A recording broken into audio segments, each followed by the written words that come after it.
fill out the form, and then Lola and some other people will be contacting you. Thank you. Okay, so I don't want anybody to feel like we need to ask you personally, like, hey, JD, I think you would be great running AV. Would you do it? If there's anything that you think you can do, just step up and do it. That's the best way to make this happen, okay? So please do that. All right, so let's get to our questions. We have 5 candidates. The questions tonight are always going to be asked in the same order. So we actually went alphabetical, so Tracy will go first, Bradford, right? And then we'll go in the same order, answering. Every candidate will get to answer every question, but for different amounts of time. So this first question, actually, though, everybody gets the same amount of time because it's just kind of an intro question. So, where am I at? Please take 2 minutes to introduce yourself. Tell us what your epiphany was that made you decide that Dan Patrick needed to be replaced, and then share what made you decide that you were the one to do it. I'm going to stand up from here. My name is Tracy Bradford. I am a mother. I am a wife. I am a volunteer. I've been an activist with many of you for a long time. I have been down in Austin since 2011 at every session. And I would say the first time I ever knew there was a problem with Dan Patrick was actually when he agreed with pre-K. The first session they were down there. I don't know how many of you remember that, but he actually commented that when the governor listed that as a top priority, he said the governor deserved it, therefore they were going to move it right along. When the epiphany came for me to run, after watching year after year and being sometime even on the receiving end of games being played, whether it was not passing grid legislation, whether it was even today I saw where he's trying to claim that they have passed good, solid legislation to protect our girls and women in sports. It's this constant misrepresentation, lack of leadership, and actually, he legislates by poll numbers. And when you look at what happened in 2019 with the mental health legislation that he fronted for Greg Abbott, which was nowhere near a priority for us, and then coming into 2001, when they didn't stand up for us on anything, we knew this has to change, it has to stop. So that's when I was approached to do this. We prayed about it, we talked with family members, we talked with wise counsel, and you know what? It's time to change. And we cannot take this anymore. Our state cannot take this anymore. We are followers, not leaders, and that is not where we're supposed to be. So I'm actually very excited to be a part of this and be running. And I hope that you will consider me as your next lieutenant governor or vote for me. Thank you. Todd, you're next. My name is Todd Bullis. I'm a Christian, abolitionist, 10 kids, 7 we adopted out of the foster care system. It's the greatest joy of my life, and also the most difficult. The reason I decided to run is I was talking to Jeff Leach one day, a few sessions ago, and he said that he was the chair of the committee of House Bill 896. 896 was the bill to make abortion illegal. It was the #1 legislative priority in Texas at the time, and he told me that he got the chair on the condition that he does not let it go to a vote. Of course, it's Dan Patrick who decides who gets the chair. He said that if he breaks ranks and allows it to go to a vote, Abbott would veto it because they knew it would pass. Because the precinct chairs and the people want abortion to be a crime. They want it to be illegal. Texas Right to Life, Jeff Leach, Alliance for Life, all oppose making abortion a crime. They just want to regulate it. All right? So I believe the Republican Party is a biblical party. Its platform, its planks, its legislative priorities are Christian, and that's why I can support it. But I can't support the rhinos that are destroying the party. The grassroots people are looking and going, what are our leaders doing? How do you get a good Baptist young man to become a liberal in Texas? You get him elected and send him to Austin, right? So I decided to stand up and actually quit telling people to stand up and just do it. So That's why I decided to run, expose the rhinos, and thank you so much for coming tonight. Thank you, True Texas Project.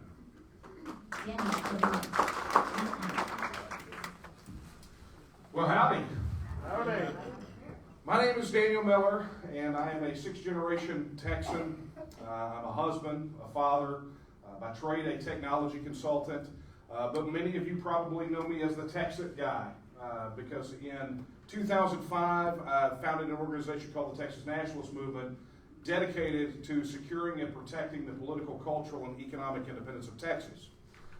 And through that advocacy, just advocating simply for Article 1, Section 1, and Article 1, Section 2 of the Texas Constitution, it has led me to realize that we've got a serious leadership problem in Austin, Texas. You know, as we go and we look at these various fights that we have all engaged in, whether it be in various planks of the Republican Party platform or advocacy on other issues like Todd just talked about, abortion. When we look at that, what we see time and time again is bait and switch. We have campaign conservatives, and we have people that govern like Democrats. So at the beginning of last year, I started getting a lot of questions about whether or not I would challenge Dan Patrick. And I never wanted to run for political office, but there's one thing that I have always done, and that is I have answered the call to service for Texas. That culminated in an open letter by grassroots organizations from all over Texas saying, Daniel Miller, run. Challenge Dan Patrick. Help us secure the border, abolish property tax, end unconstitutional mandates. Get rid of the rhino. And so I declared that I was going to enter the race so that we could dump Dan Patrick. And I must say, I'm looking forward to the conversation that we're all going to have here tonight. Thank you for having me. Just some housekeeping real quick. Can y'all just sit in alphabetical order? That would be great. Tracy, and then... I'm not moving. Keep it warm for me? Yeah. Okay. All right. We good now? Okay. All right, so my name is Aaron Sorells. So what got me into this and my epiphanies and everything? Well, I'm a business owner. I'm a father of 3 boys. I've been married for 17 years. And what I saw as a lieutenant governor, that when Greg Abbott ruled like a tyrant, did nothing to put him in check. As a legislature, he could have stopped those mandates. They are not lawful, and he didn't, did he? He joined right in. And in fact, even when Abbott said public facilities can't have mask mandates anymore, Dan Patrick still required COVID testing and mask in the Senate. That is the man we are trying to replace. The same guy we're asking why he didn't get vaccine mandates done in special session. Well, maybe because he's vaccinated, boosted, and he had all those same rules on that Senate. So you think he's going to protect us? He believes in them. And what happened with me was 6 months ago, I walked into a Cook Children's facility in Fort Worth, where I do live, with an 11-year-old boy with a broken foot. And Cook Children said, put your mask on. And I said, I have 2 medical conditions. I've already had COVID. I can't wear a mask. And by the time you're done taking care of my son, I'm going to be in the hospital next door because I know how long hospitals take. And they said, no. I said, go get another nurse. They went and got 3 nurses. I said, okay, now let's get the doctor. Let's get the administrators. They came back. They pulled me up this close. And they said, we're not denying you service. They tried to whisper it, and so I stepped back and said, you're not denying me service, just to make sure that was all on cameras in case I needed it. And they said, no, you're choosing not to wear a mask. So that's why I'm in this, because I watched the hospital say nothing about vaccines. They only wanted to control over me. And I do not comply well. I did not put mask mandates on my employees. I have never done vaccine mandates. And I sure am not letting the government tell me what to do when it comes to how to protect my son. So that is why I'm in this race. Thank you.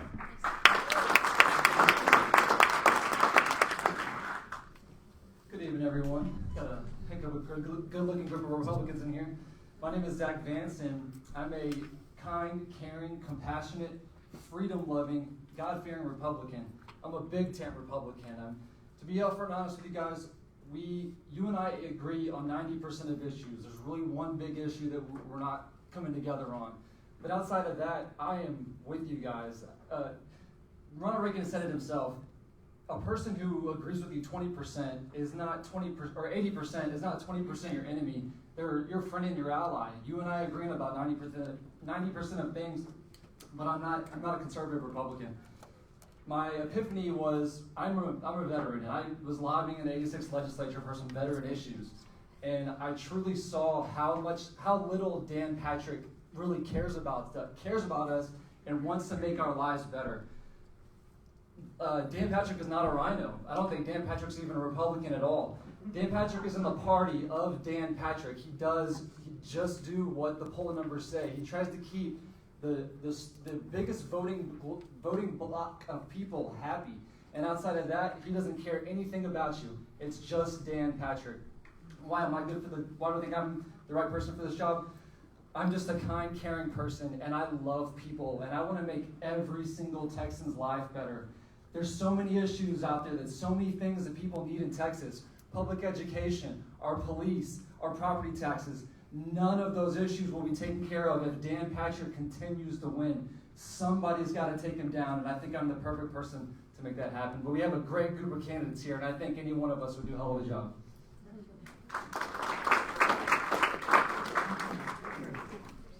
Okay, the legislative activities, are you hearing that? Okay.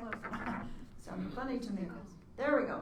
The legislative activities of True Texas Project fall largely under my responsibilities. So I would like to hear from each of you, what are your top 3 priorities if you are elected? This could be something you want to pass. It might be something you want to eliminate. It could be a rule that you'd like to see changed. Whatever you see as your top 3 issues when you're in the Lieutenant Governor's office. And we start with Mr. Bullis. Thank you. All right, thank you. Is it 2 minutes? Is it 2 minutes? I didn't look. Yes, 2 minutes. 2 minutes. Thank you. Can I please have the clock started back? I started. Well, the number one thing would be to bring justice and mercy to our land, which we need to make abortion illegal, equal justice for all. So that would be the first thing. We need to take care of the gender modification and secure our borders, right? If we don't do those things, God's not going to help us. We really do need God's help. If we just do what's right and biblical, God will help us. The Bible says that. It says that if you humble yourselves, you repent, and you follow Him, He'll heal our land. That's the answer. That's the only answer. We do not want to be the lesser of two evils party. We don't want to be better than the Democrats. We want to do what's right. So that's what I would like to do. And I'd also like to squeal on all the rhinos and what they're doing in the back rooms.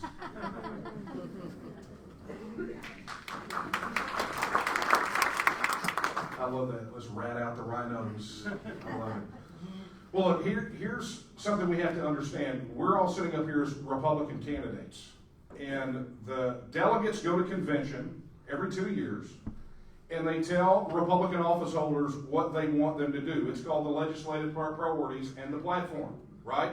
And so we have these candidates, and they sit under the Republican flag, they wear the jacket, they proudly say they're Republican, but they disobey the will of the people who cast their votes for them. So number one priority is get the legislative priorities passed 100%, not 25%, not 50%, and that means digging in and being willing to go all the way and shut down the Senate and the House until the priorities get done. Because we have to honor our commitments to the people who put us there. So that's obviously number one. Number two for me is to finally, once and for all, give the people of Texas their rights under Article 1, Section 2, and place a question on the ballot that asks Texans this: should the state of Texas reassert its status as an independent nation? Yes or no? Yes. Let's get the debate going. Let's have the conversation. Let's have the vote. But beyond that, until we secure our border, we're going to be suffering under a public safety, a public health, and a national security crisis. So helping the governor legislatively to secure the border and stop the invasion, if I only get 3, that's it.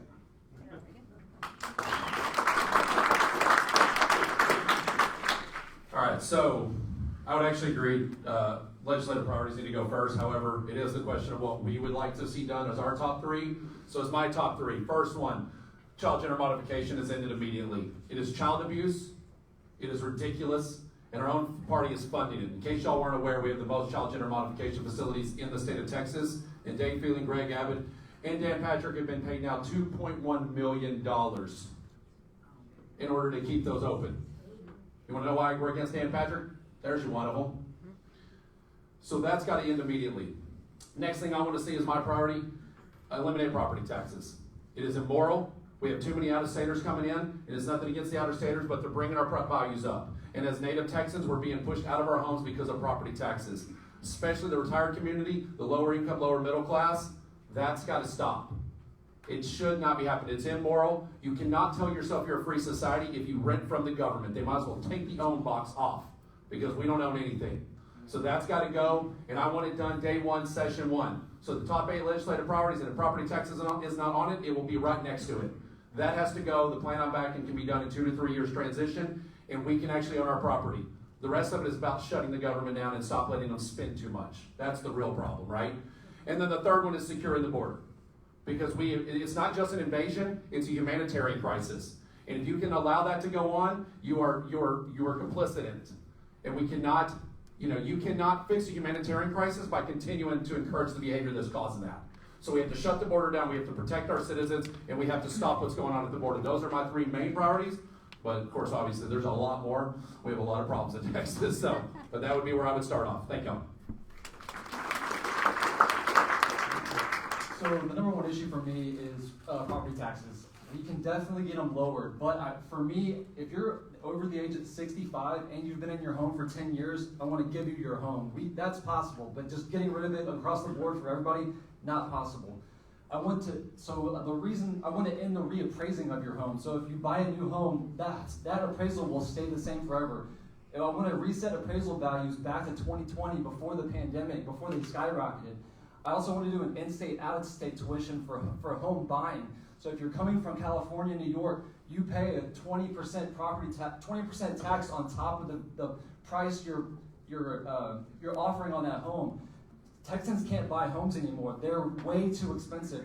In order to level that playing field, we got to start charging people moving from out-of-state more on their homes and the reappraisals. The other big thing is getting people insurance. The big block of our property taxes is people who use the emergency room that are uninsured. The hospital charges that to the city charges that to you. Getting people more insurance would lower our property taxes. If we did all those things, property taxes would go down significantly. The other thing is teachers. We have to start paying our teachers more. A poll just came out that said 66% of active teachers want to leave the profession. That would devastate our public school system. We have to start paying teachers more. We have to start hiring more teachers and get public education back on track. The last thing would be the border. We have to think outside the box on how to solve this crisis at the border. We have to figure out ways to stop getting people to come here. We're not drawing them. Mexico is becoming so bad, these people are wanting to leave. They'll go anywhere. They'll die trying to cross the river just to get here. We have to figure out ways to make Mexico a better place, and we can do that through our policies. That alone will be a huge difference in Mexico. I know it.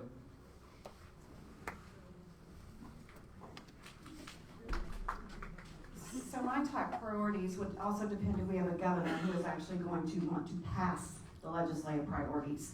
Because you do have the first 60 days, that governor we go by what his emergency items are.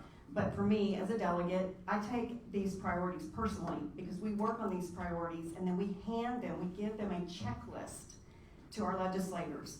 And when I look at those priorities, with the border security, we have to take care of that. It's our sovereignty. Common sense demands this.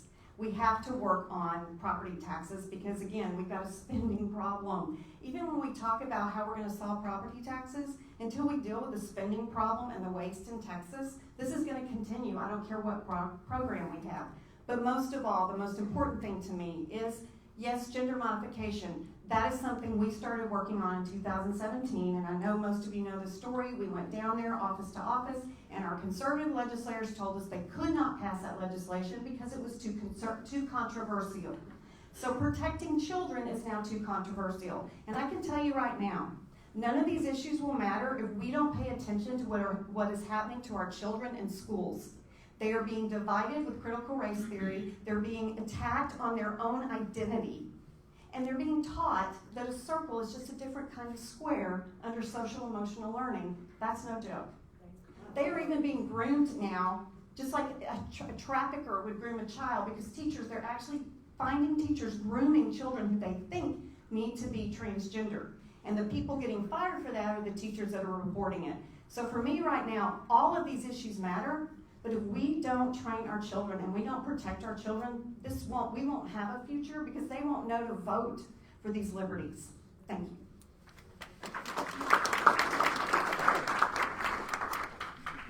Okay, the next two questions deal with the number 1 and number 2 top concerns Texans have every time a poll is done.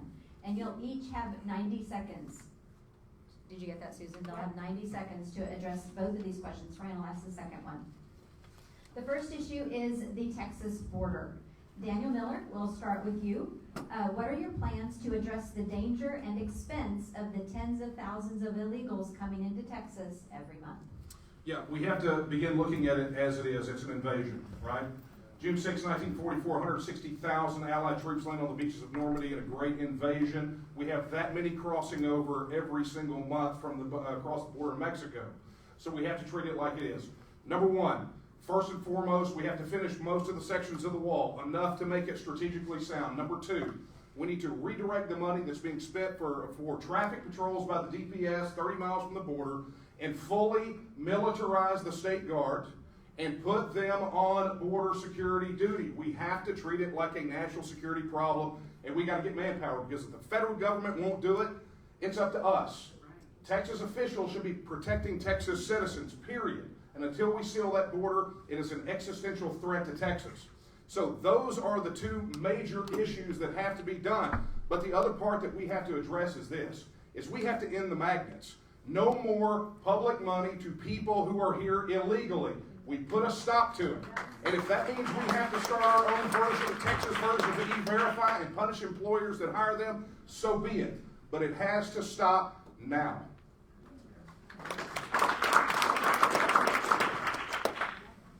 All right, so border is bad. We talked about that a minute ago, right? So what you do need to do is this. We need to finish the wall. The wall's not enough. If you finish the wall, there's still lots of areas where the wall can't cover, right? So on top of that, you need to get the state guard involved. You need to have proper rules of engagement. State guard is not big enough. We're going to need more. We're going to need to also encourage state militia, and we're going to have to bring them in to be involved also. And yeah, that dirty word that everybody likes to talk about, that's how this country was founded, was militias, okay? So the militias can be involved. The next thing you need to do is you need to fill the river up.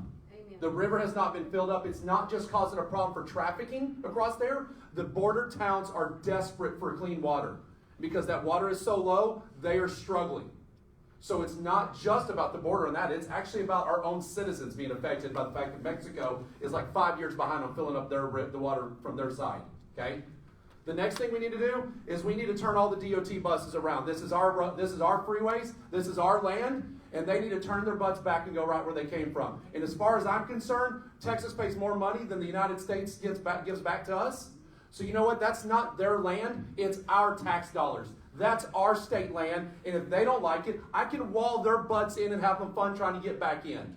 Because that's what has to happen. And then the next thing is we get off the sheriff's backs and we let them deputize and do anything they need to do to protect their counties until we can.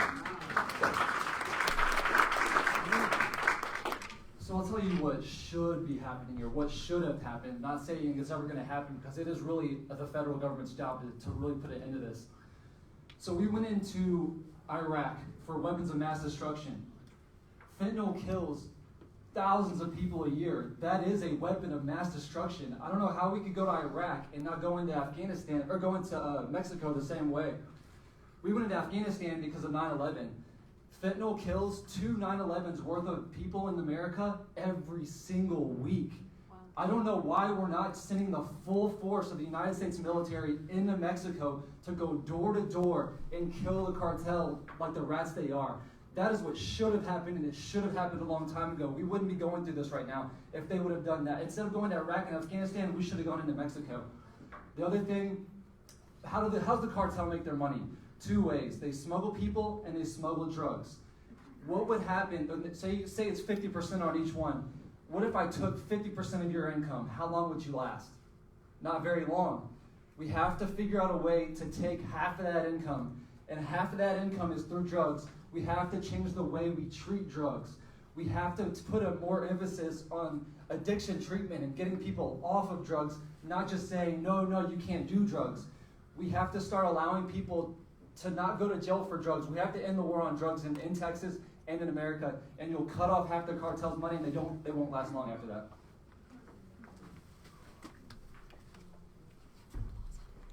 So when we do recognize this as an invasion, the lieutenant governor's job would then be legislatively, you want to be sure that funds are there to support this, but you also have the opportunity to legislate the authority to do this, and that would be using an interstate compact, which gives us the opportunity to work with other states that have also been threatened along the border.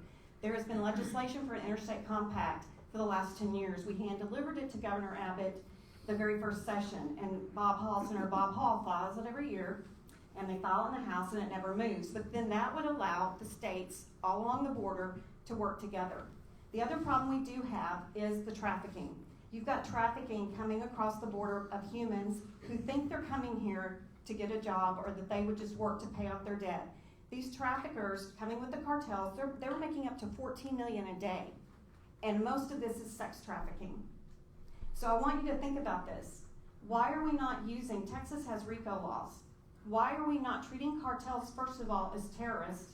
Why have we not done this? And when they come across the border, why are we not nabbing them for this and then prosecuting them under RICO laws? We also want to stop, if they talk about the magnets. We were down there and watching these NGOs who are getting anywhere from $500 to $4,000 a head. Let me tell you, they're pulling right in, walking right across the border, going there and being sent out across the rest of the country. So we need to strip their license. Sorry.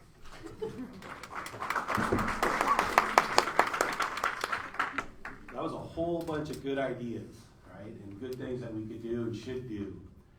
The federal government really knows what they're doing. They're weakening Texas, right? They're tyrants. We should not allow the tyrants to reign over us, right? There's a doctrine of lesser magistrates that need to be enacted by our governor and lieutenant and representatives. And they need to take control of the situation. As bad as everybody thinks it is, I believe it's way worse, right? I believe that our Republican leaders know exactly what's going on, and they're part of it. They see the sex trafficking. They know. I believe they're profiting from it. Either politically, financially, it's way worse. And the Bible says that godly men need to watch the gates. Godly men need to stand up and to protect the innocent. Right? That's what we need to do. And we're not doing it. We have 70,000 pastors in Texas, over 30,000 evangelical churches. They're pew warming. They need to stand up. We need to bring back tar and feathering is what we need to bring back to Texas. Right?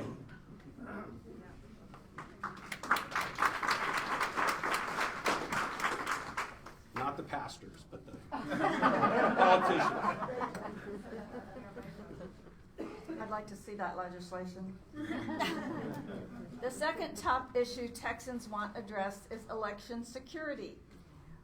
What can Texas do to secure our elections, and how will you make that happen as Lieutenant Governor? Aaron Sorells, you will answer first, and each one of you will have 90 seconds. I can figure out how to stand up here to help. Okay, so elections. First off, does everybody realize we do not have to follow the Secretary of State? Does anyone know that? Did you know your own counties can go in like they did in Potter County and actually change back to manual voting? You don't need the state government's approval. So the first thing we do to fix elections is we get our counties to do their job of standing up and getting their power back, because that's how you really solve that problem. Stop depending on the state government to tell you how to run your elections, and sure as heck the federal government, because they have no rights there. But what we need to do is we need to go to manual voting, Probably something like ink, so like they do in a lot of countries so that you can tell they voted. We need voter IDs. I would like to see all the voter rolls purged. If we have to re-register for our driver's license, I think we should have to re-register for our voting rights. It's the most sacred thing we have. It should be secure. So we need, like I said, so we need to ban all electronic voting. Anything electronic can be hacked. There's so many ways we can solve this problem. We need to increase the penalties. What we don't do is pass SB1 election integrity and then during special session go, whoops, oh, we found out it went to a misdemeanor. Oh, we didn't know. Oh, Briscoe Kane changed the bill and everybody assumed he's a conservative, so he wouldn't have done anything wrong. That's our legislature. You just assumed he fixed it? I'm glad I elected you to assume what's in bills. We have that problem a lot. So we don't allow that. We go back and we actually get real election integrity done. We start enforcing the things on the books, and we make there be severe penalties, because if you can mess up our voting system, we don't trust our government. If we don't trust our government, we are where we are now, right? There we go. So yeah, I completely agree with Aaron. I think we have to increase the penalties. Lowering the penalty this last session, that means the lieutenant governor doesn't even read the damn bills. He just sends them off. Increasing the penalties is going to keep people from doing it. But I think what's going on through now, I think they're doing a hell of a job purging the rolls. They're making a lot of people re-register, and then when you have to mail it in now, so it's pretty tough to get re-registered. Making people have to show your driver's license now when you apply for a mail-out ballot. That's a good one. No more drive-through voting. I think they're doing a really good job of securing these elections now. I think everything is riding on Abbott and Patrick to make sure. I think Trump put his foot down and said, you need to make sure elections are secure in Texas. The only other thing would be the voting machines. I do support a forensic audit of the machines. I think Texas is pretty secure, but just making sure that everything is on the up and up, I think would be the best thing. I think they're doing a really good job now, so we'll see after this election goes, but I think pretty much everything they did besides lowering the penalties, I think they did a really good job.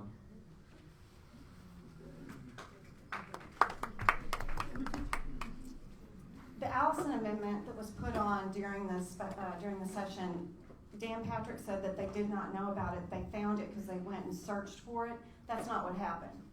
Thousands of irate grassroots activists knew what happened and burned down their phone lines, and that's when they came out and tried to make the change, and then you had the Speaker of the House saying he will never fix that. So aside from the fact that we did, when you listen to me, you think, wait, do you not understand what we asked? You took it from a felony to a misdemeanor. That there are so many things that we can do, like precinct-only voting. You can have watermark ballots. We definitely need to get away from electronic voting. Paper voting, we actually listened to a cybersecurity expert the other day, and they were asked this direct question. They said, if you want secure voting, it needs to be paper ballots. I believe we want to secure our most precious right, which is the vote, with paper ballots. We also need to elect our Secretary of State.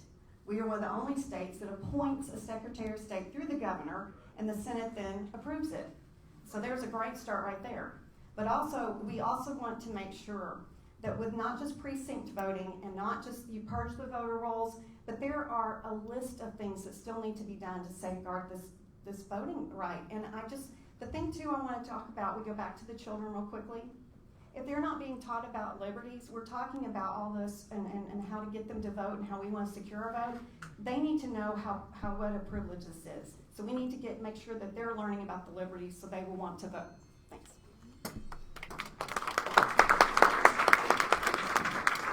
So this is another topic that I believe is way worse than we understand.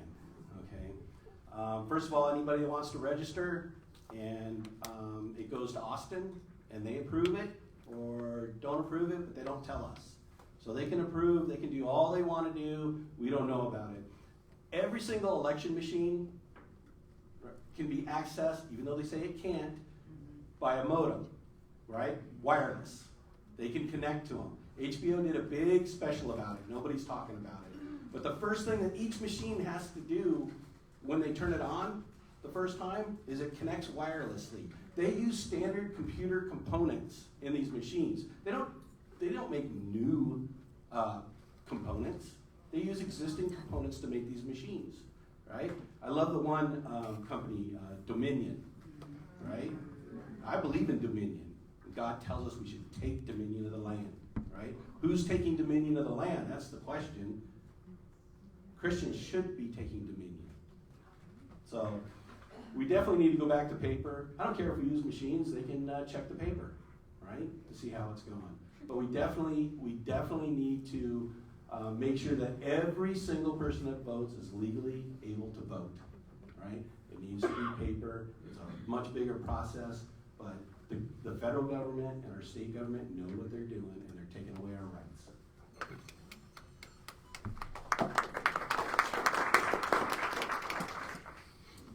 So as I said at the very beginning, I'm a technology consultant, and let me be definitely not the first person to say it here, but electronic voting machines are not secure in the least. Let me make it clear, electronic voting machines are about as insecure as you could possibly get, because here's what I know. Everything can be hacked. Everything. So that being said, I believe that elections cannot be too secure, period. And if that means we have to eliminate the electronic machines out of the equation, so be it. Watch the Scots go to an independence referendum in 2014, full-on paper ballots. You know what? They had an answer by the next morning. With an 85% voter turnout, I think we can do all right with paper ballots. That being said, there's some things that need to be done. And I go back to something that Tracy talked about a moment ago about we have RICO statutes here, organized crime statutes. But guess what is not included in the RICO statutes? Election crimes. And we know that there are conspirators who get together for ballot harvesting, for ballot stuffing, for hacking the voting machines, for doing all these things. And when they get popped, maybe they get investigated, maybe they don't, but they don't get prosecuted to the fullest extent of the law. So I firmly believe that every election penalty at a minimum should be a state jail felony, period. Because at the moment you remove the confidence in our electoral system, our constitutional republic is dead.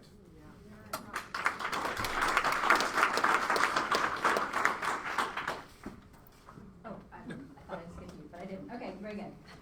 Okay, so those have been kind of general questions, big, broad topics. We're going to get a little bit more specific. And so for the next group of questions, the first person to answer will get, let me make sure you're going to get 1 minute to answer. But you guys, if you have stuff to add, you're just getting 30 seconds, okay? And then we'll rotate through, okay?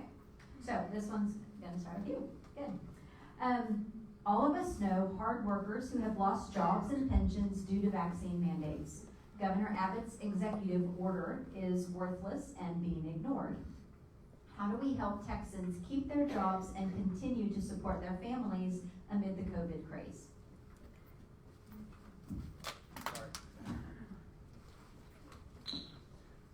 So I'm running on a platform of 100% pure freedom.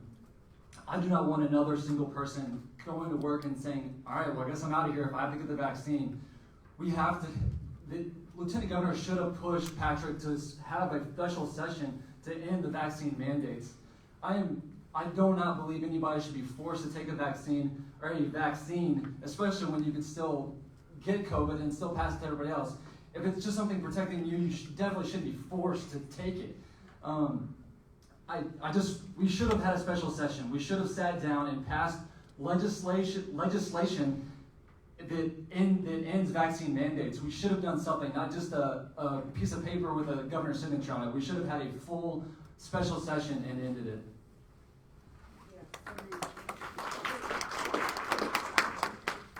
Which would have been the responsibility of the lieutenant governor to hound the governor every day, because he was the one that had to call the special session. We also, as Texans and Americans, need to stop thanking them when they give us our rights back. We have to stand our ground and not move on this issue. Those executive orders are worthless, and we cannot be dictated by those. And if you read the fine print, a lot of times in those orders, they did nothing to begin with.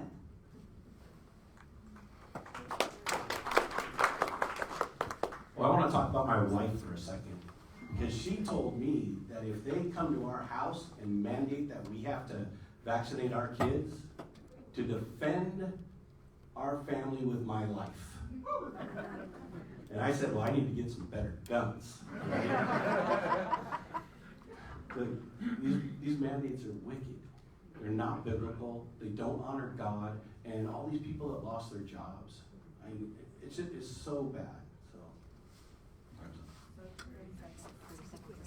federal coercion to businesses where they come to you and they say, take this jab or you don't have a job, means that if you're a woman and you get pregnant, if the federal government orders your employer to force you to have an abortion, that means it's on the table. Or for me, if they force me to get hair implants or a toupee, right? Or I'm going to lose my job. But that's what we're looking at. And the lieutenant governor and the legislature failed miserably. We have to support our employees. I'm copacetic, guys. Yes, sir.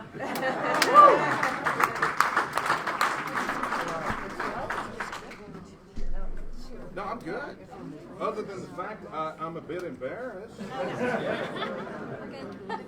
It's not the worst spill, but buddy, what a dramatic end. At least everyone will remember you tonight, Mr. Miller. Say again? Sorry? At least everyone will remember you tonight. That's true. Question, are you going to dock my time later for that answer? I already paused no it problem. because your 30 seconds was done. Okay, I was good. waiting on that. Sorry, Aaron. On my turn now? I'll just kidding. You ready? All right. Yeah, are we good? Okay. Okay. So vaccine mandates. Well, first I said I've never done it to my employees because as an individual owner, I don't have that right to control you. And I listened to two lawyers last night talk about how there's nothing in the Constitution that protects us. Really? I'm sorry, did we outlaw slavery? Because when a business can tell you what to do 24/7 to your body, they now own you. And that equates to slavery. We outlawed slavery. They don't have that right to tell me what to do, and I don't have the right as a business owner to tell you what to stick in your body. That's the problem with this.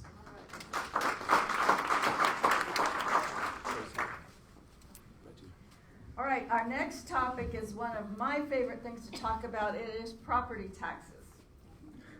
So for a long time, Texans have been promised for years that our property taxes will be brought under control. And yet every year they do nothing but go up. And every legislative session, somebody rolls out a property tax reform bill and then says, look what we did, aren't we wonderful? We lowered your taxes. So tell us what your specific plan is. You've all said you support the elimination or the reduction of property taxes. Tell us what your specific plan is to help keep people from having to rent their property from the government. Tracy, we will start with you. You will have 1 minute and the other candidates 30 seconds to respond. So again, spending problem. We have a spending problem, and we've got to. So we have a spending problem that has to be dealt with, or that none of these property tax, I don't want to say gimmicks, are going to work until we get control of that. We also have the problem with the high amount of property taxes being paid on the M&Os for the school. So what we do want to do is, there was a bill passed that would limit the amount you could spend, or appropriations. This is hard in a minute. And we just need to be reducing the property taxes by dealing with what's happening in the education and the expenses there. There's other ways to fund education, like the mineral rights. We can have leases on those. Because we can't have a good conversation, because every time we want to talk about lowering property taxes, we end up discussing the education, the cost of education, and people think you want to, you hate the children, you hate the teachers. So, in a minute.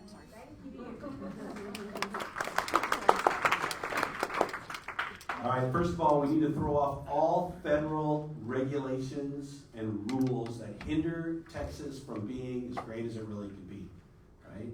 That's the first thing we need to do. The second thing I think we need to do is defund all public school system. All of it. It is wrecking the family. We need to, churches, homeschool, co-ops, private schools, that's who needs to teach our children, right? We homeschooled 7 kids. It's a blessing. Hello again. There have been multiple plans put forward in the Texas legislature since 2013. 2013, George Lavender, state rep, introduced a plan to eliminate property tax. Russell Bennett and those guys over there that would scrap the 60-plus taxes, replace it with a consumption tax. Went nowhere. Moving right along, in this last session, TPPF released a plan, 3 stages, that would have ended in a 10-year phase out of property taxes. It went Nowhere.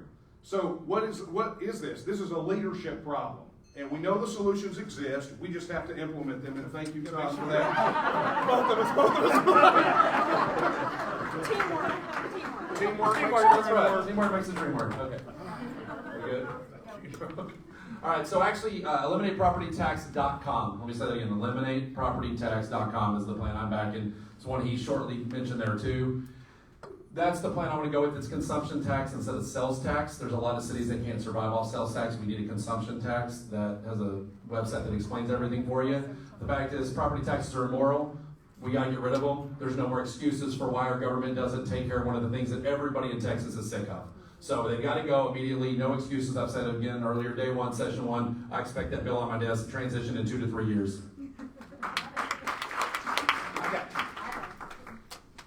So we chose property taxes when we voted to not have an income tax. It's either one or the other. You can't just say no to both. People are moving here by the thousand education. Not everybody can homeschool their child, and we need to strengthen our public schools for those people that can't homeschool them. Texas schools need to get better. We need to better educate our students. I don't want, but property tax wise, just ending home reappraisals is the number one thing. We have to end our home reappraisals.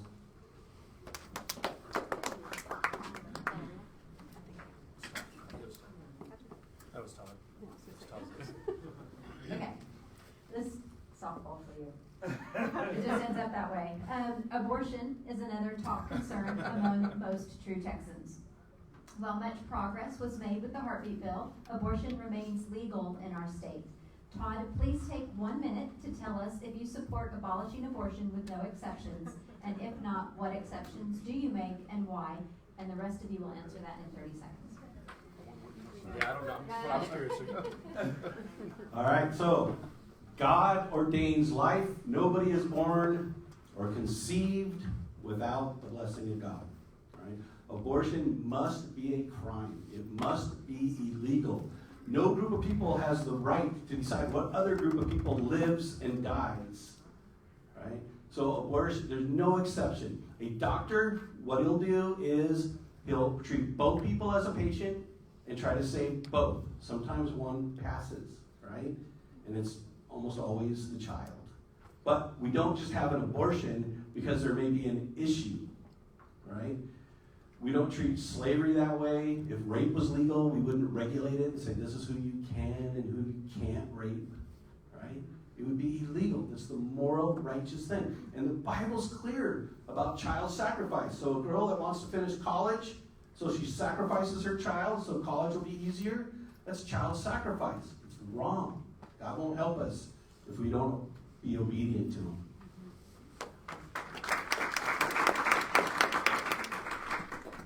The legislature had plenty of opportunities to deal with the issue of abortion, to outlaw abortion. And even with this heartbeat bill, there was an opportunity the previous session to do this very thing. But instead, what they did was they said it was too difficult of an issue, and they didn't do it. And how many children lost their lives as a result of their inaction, including Dan Patrick? So the bottom line is what Todd said. Exactly. Back to the legislative priorities. One of those was abolish abortion. Did we get it? No, we got the heartbeat bill. You know what the heartbeat bill is? It's a lawyer's way of trying to get around the rules. Roe v. Wade is not law. States' rights overrule. We don't have to follow Roe v. Wade. Plain and simple. Why did we do heartbeat bill? Because it was going to go to the Supreme Court. Oh, wait, we did the Supreme Court anyway. And you know what? Now it's messing with standing law. And Gavin Newsom and the left have already said when standing law gets modified in this country, they're going to use it to go after gun manufacturers and other conservatives. We should have stood on our Christian values and morals and ended abortion like Texas asked. I'm a Christian, and I'm 100% against abortion. I wish it would never, ever, ever happen. But the biggest platform for me is freedom. If I don't want the government telling me I have to get a vaccine, I don't think the government should have the right to tell somebody they can't have an abortion. I see it as a big government issue, small government issue. I want small government. I don't want the government in my life saying you have to do this, you can't do that, or you must do that. I want every woman to know that abortion is not the option, but I don't want to say no. the only woman up here who's had 6 children and adopted 1. And as a Christian, my question to you is, when was Jesus viable? We need to abolish abortion, but I also would like to make sure that we see the men that are part of this be taken into account as well, not just the women. Amen.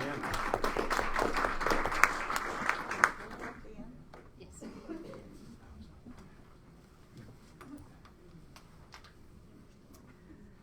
Okay, to solve the shocking discovery of porn and CRT in school libraries and classrooms, Governor Abbott wrote a letter.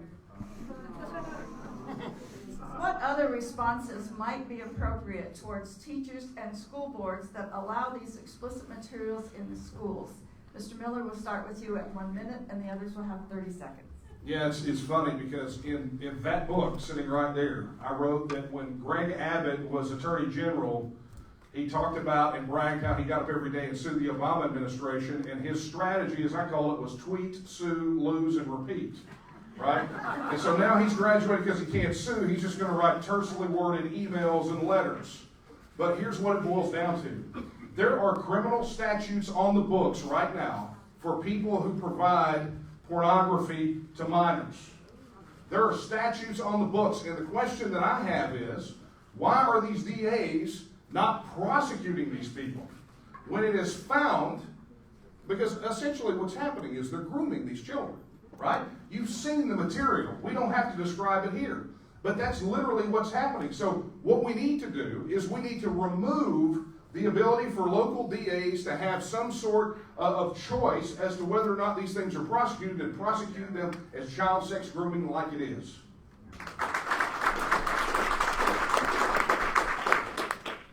So the real problem is this. We keep letting our educators have all this social skills. And Dan Patrick went on Twitter and goes, I told Fort Worth ISD it was banned. Well, then do something about it, Dan.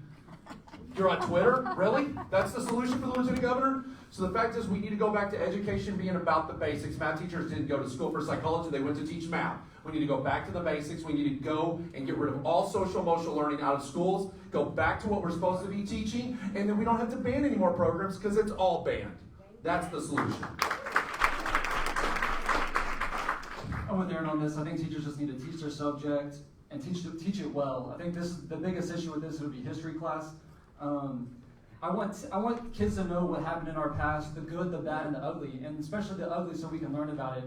When it comes to things in the library, I don't know about you, but if I saw I never even stepped foot in the library when I was in school, so I don't think these kids are really searching out books in the library. And I think if every kid has a cell phone in their hand, I think they have more porn in their pocket than they do in the entire school. I just want kids to be taught what they need to learn. This is the same governor that asked the Health and Human Services and the CPS if child modification or sex change for children was child abuse.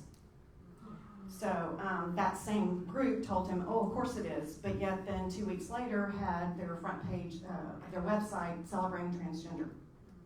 So this is what we're dealing with, and I agree. You've heard some great ideas here. It is pornography, and if you right now get a copy of the reading list by the American Association of Librarians, nearly every one of those books is about transgenderism or somehow related to pornography.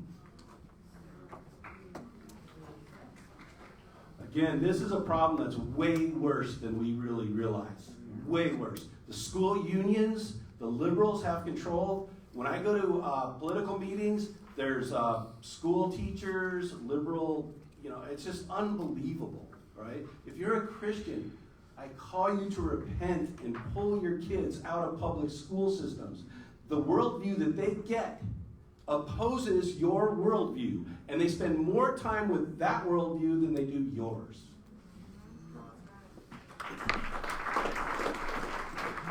Okay, Aaron, we will start with you on this next question. How would you address the issue of local DAs not prosecuting some crimes and letting murderers out on low-level bonds? You have 1 minute and 30 seconds for the rest. We have out of control DAs, we know why. The Democrats are funding them. And I'm really getting tired of my attorney general, my lieutenant governor, and my governor saying, well, it's just the way it works. No, it's not the way it works. we have a judicial system for a reason, and if the DAs are out of line, then we need to figure out the loopholes they're using and close them down. Because that's the problem. We are allowing these guys to get away. We're allowing out of control liberal judges to rule, and we just, our current leaders just accept it. And that's the problem in Texas across the board with everything. Our leadership in Texas just says, well, that's all we can do. Put their hands back in and turn around and walk away and say, I can't help you out anymore. Same thing with these DAs. Paxton's been whining about it all week. You know what? Then go do something about it. And that's what leaders do. They figure out the solution and they solve that problem. But they're not doing that. So I don't know the exact full loopholes because I don't understand how the DAs are overriding the Attorney General of Texas. So we need to figure out where those loopholes are. We need to shut them down and then we handle it from there. Houston has an epidemic of activist judges and district attorneys.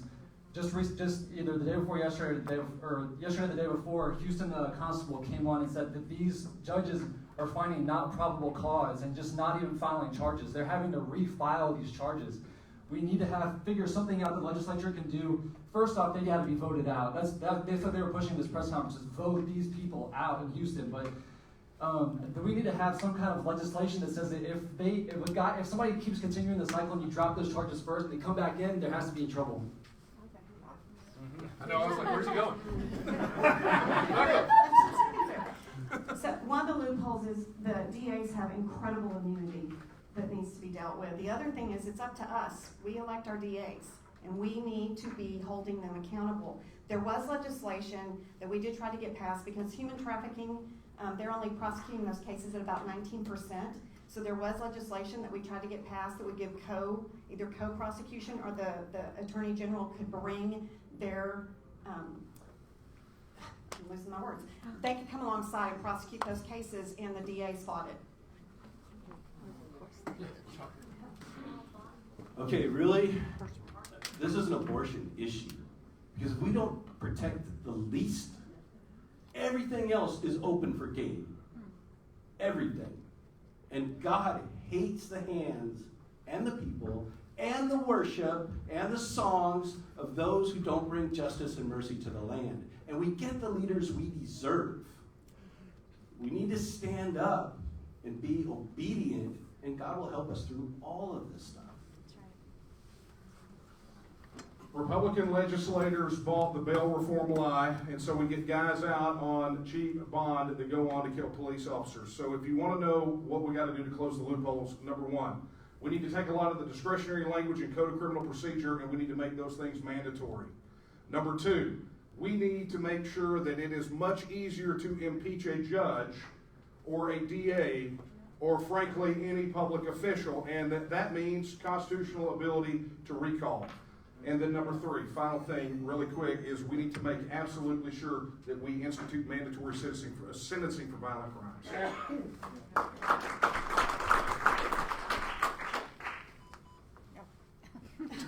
Pay attention, Brandon. Wake up.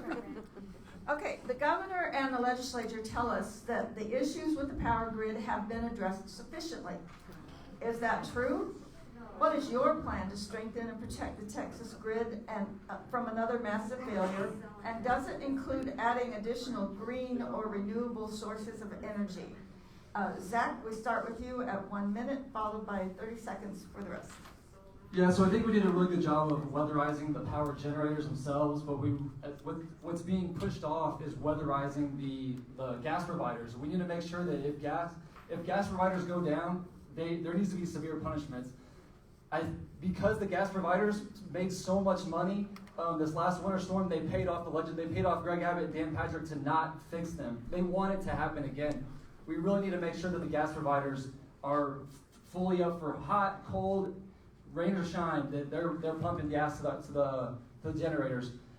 Outside of that, I think they did a good job. I think Greg Abbott had a lot riding on this most recent winter storm. I think he did as much as he could for the generators, but outside of that, I think they kind of just left the other people hanging, saying, "Oh well, if it happens again, I get another check for a couple $1 million." We just need to make sure that the gas providers are weatherized.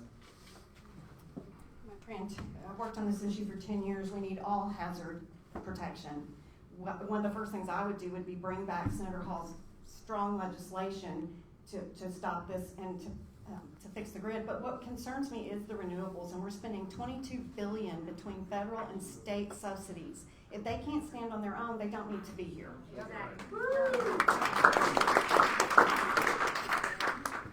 I believe we need to throw off all regulations the federal government puts on Texas, and we need to start helping empower other states, right?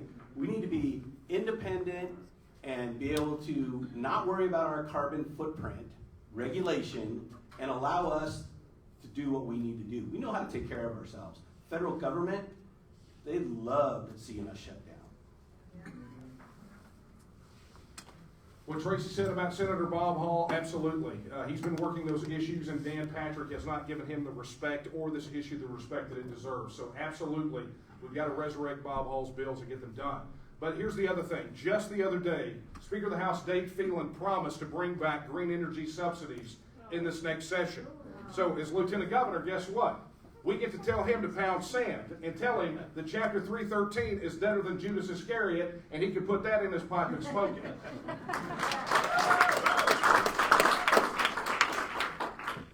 Green New Deal needs to go bye-bye. All subsidies for green energy, gone.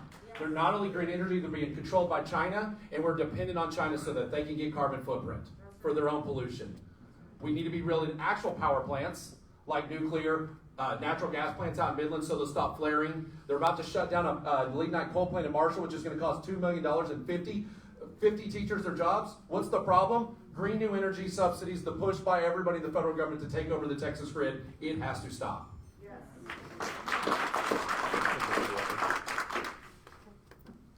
Okay. Historically, the Senate has done a better job than the House in passing Republican priority legislation. But too often, the Senate bills are stalled in the House and die. Do you think that the Lieutenant Governor can play a role in influencing legislation in the House? What specifically would you do as Lieutenant Governor to improve that situation? 1 minute for Tracy and 30 seconds for the rest.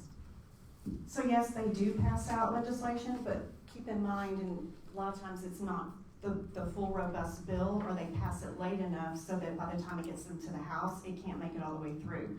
So there's gamemanship there too, and then Dan Patrick can say, look what I passed. I do think, again, you use the bully pulpit. You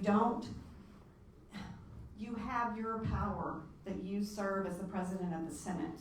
I do think that those three work together, and absolutely they make deals behind the closed doors. So I have to believe when Dan Patrick can whip the mental health bills through there, he can certainly have the power that you can certainly have the power to negotiate and work getting other legislation passed. But just remember, when you see the Senate, we see it over and over. In this last session, there were 5 different bills. 2 were priority bills. They're not full, strong bills.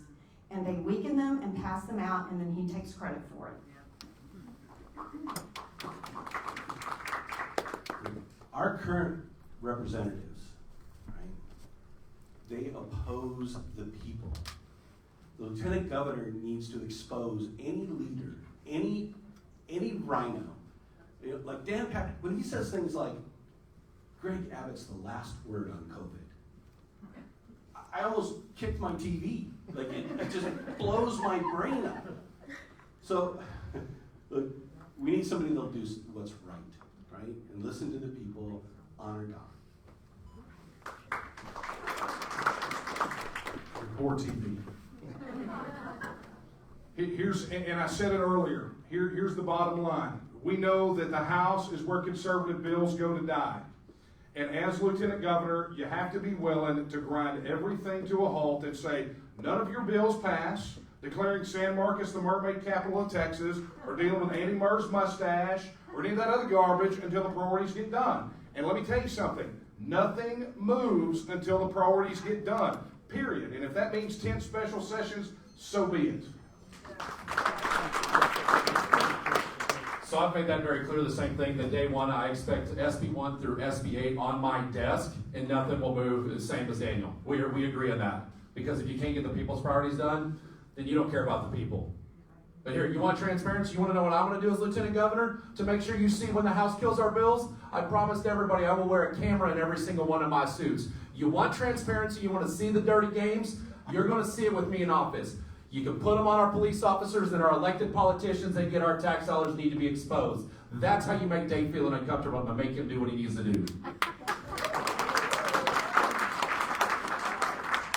So I think the legislature should work like a good marriage, and that's with compromise. You have to give a little to take a lot. Whenever you just say mine, mine, mine, no, no, no to you, everything shuts down. That's why Congress and the Senate and federally are at a standstill. We have to throw the left a bone, and then they'll give us more in return. You give a little, you take a lot. That's the best way to do it, I promise you. You have to compromise. Compromise is the only way.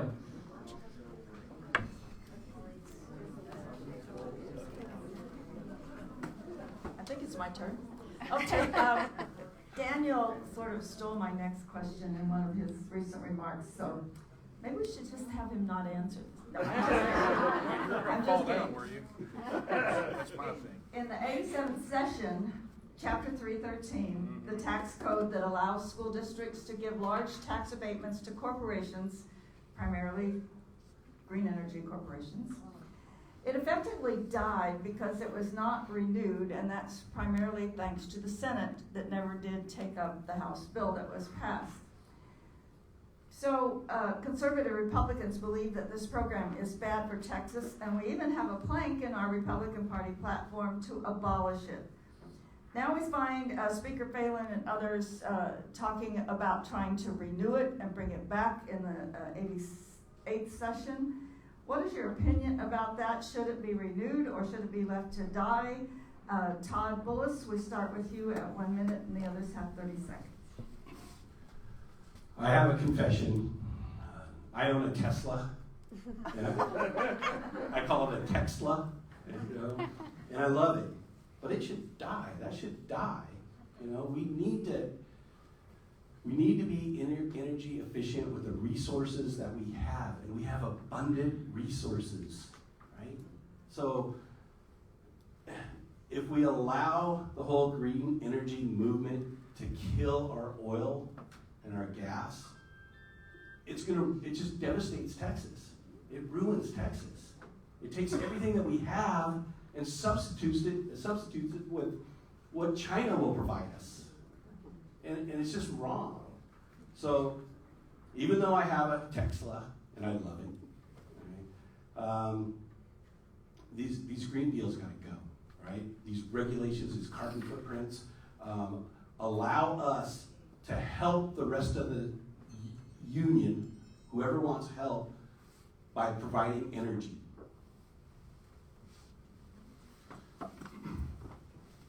Snowpocalypse 21 happened because the government put its thumb on the scales and upset market forces, driving baseline power production projects into the dirt, right, in favor of windmills and things of that nature.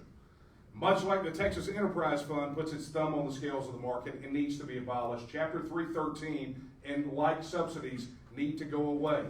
Let's let the market forces determine which one is the better power generation, and I'm pretty sure we already know that it's not going to be wind and solar. It's funny, tax abatements keep coming up everywhere I go. It's funny, it's almost like people don't like the tax abatements in the state, but yet our legislature's done nothing about it. So, yeah, I mean, as far as the subsidies go, subsidies gone. We are a capitalist society.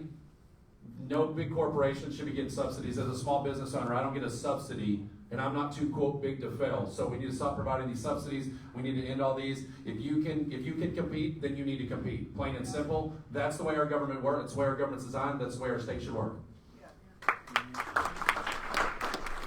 I'm completely against corporate tax incentives. Giving a corporation with billions of dollars, millions of dollars in tax incentives just to come here. Businesses should come here to Texas because Texas is amazing. We have great people that are willing to work. They only do this, they only redo it every single year so these companies get millions of dollars in tax incentives, and then they'll write Greg Gavin and Dan Patrick a big fat check. Say, hey, thanks for saving me the money. That has to stop. They're giving corporations millions of dollars, $1 million per job created. That's just not worth it. One of the perks about the 313 is that they would create jobs. Well, also you can negotiate out that particular benefit. So why are we doing this at all? We don't want tax abatements. But just understand this, if Dave Phelan's already floating that out there, it's gonna come back under a different name. So just know it's not gone, just be watching for it to come back under a different name, and we're gonna have to smack it again.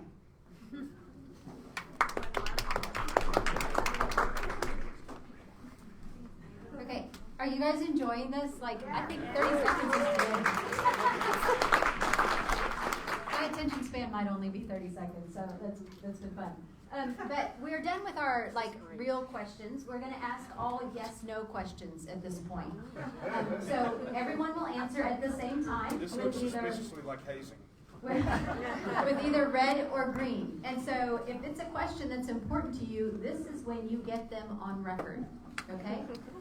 So it'll go fast. The questions will be asked quickly. Fran's going to ask them.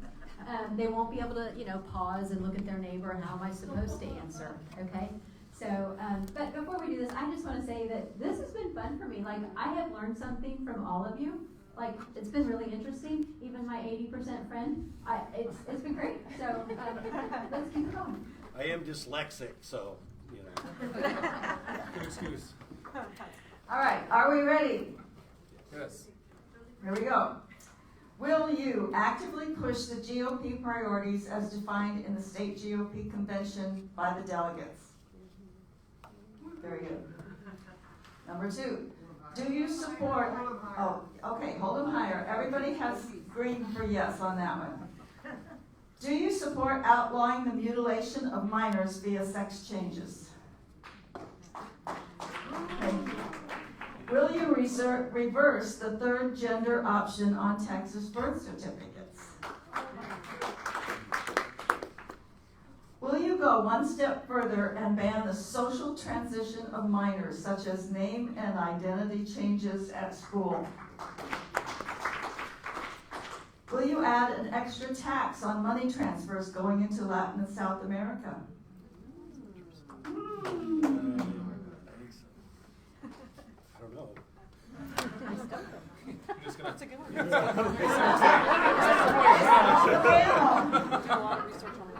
Okay, here's the next one. Are you willing to have state law enforcement arrest federal agents for violating the Constitution?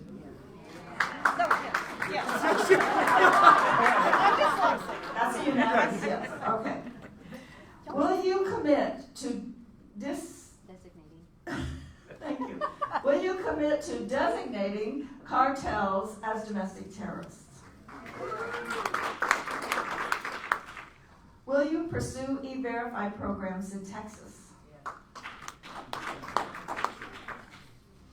Will you utilize the Texas National Guard to secure the border? These questions are too easy, don't you think? Would you use your bully pulpit as Lieutenant Governor to help discontinue the practice of appointing Democrats as chairman of committees? Would you support legislation to require special elections to recall legislators that flee the state to avoid doing their jobs? And last question. Do you support legislation that would require drug testing for welfare recipients?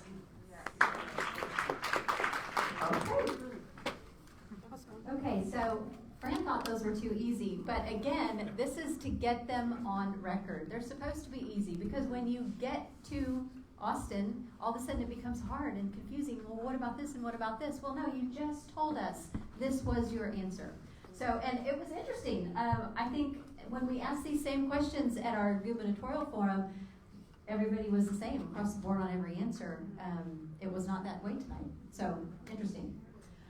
Okay, so at this point, we're going to give you each 1 minute to tell us why we should vote for you. So, you may have noticed these candidates are kind of a lot alike.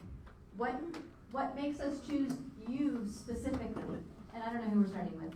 I didn't read it. We started with me to begin with. Start with I don't care. Go ahead first. Tracy's until there. I know I probably don't have any votes in Homeschool here, mom, this is what if happens. any. But I just want you to know I'm doing this because I truly care about you. I love every single one of you, and I'm doing this for the right reasons.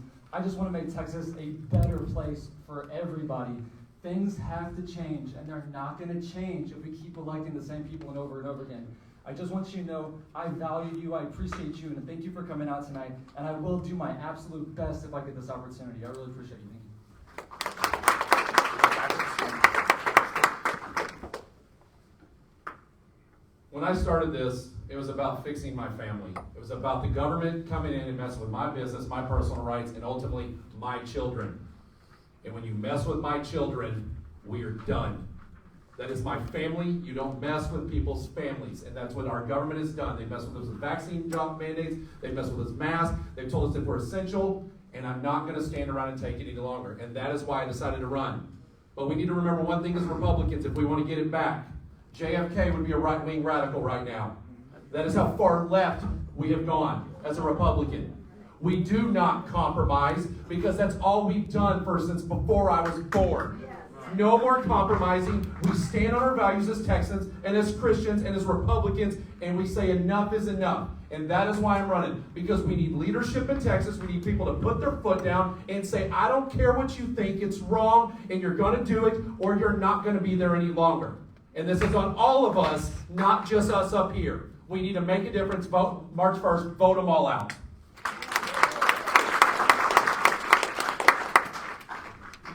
It's important to understand that this is not necessarily about what we would consider smaller battles, but there is a much larger battle that's looming right now.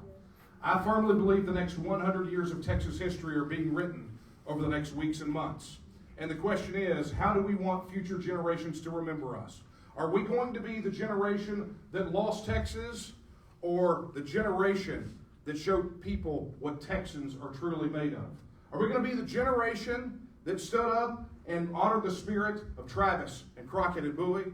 Or are we going to be the generation that is remembered as the ones who were devoid of the spirit of Texas? I'm running to be lieutenant governor because I firmly believe in Article 1, Section 2 of the Texas Constitution that all political power is inherent in the people.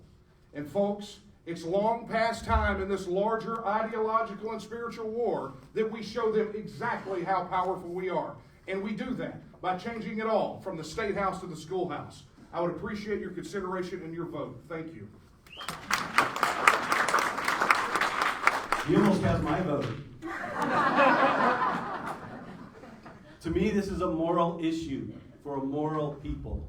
Who is going to take dominion of the land? Are the LGBTQ? Are the Muslims? Are the Christians? We know who's taking over the school boards. We know what's happening in our schools. We know what's happening from our representatives. The Bible calls us to take dominion of the land. Godly men and women need to take dominion. We need to rise out of the pews and be obedient to what the Bible says. It doesn't matter if we're less evil than the Democrats. Right? God will help us and change everything. I can testify in my life. When I was not obedient to God, I suffered and my family suffered. My text.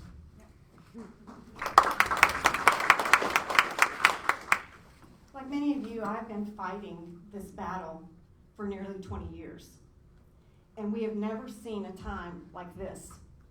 We are at war. We are at war spiritually. We are at war with each other in this country. But I am also excited because I believe for such a time as this. And when we decided as a family to take this charge, and I'm talking when we started 20 years ago, when my husband would homeschool, I would go down to the Capitol and walk those grounds. I know those halls, I know that process, and I know what this battle is about from top to bottom. And I'm ready to fight. I've been fighting. And I know what matters, but I can tell you this, it's time for all of us to get our families, our friends, everybody, because I believe we've never had a better chance to turn this state around than right now. When we go to vote on March 1st, you can early vote if you like, but when we go to vote on March 1st, we have the opportunity to change Texas. Thank you.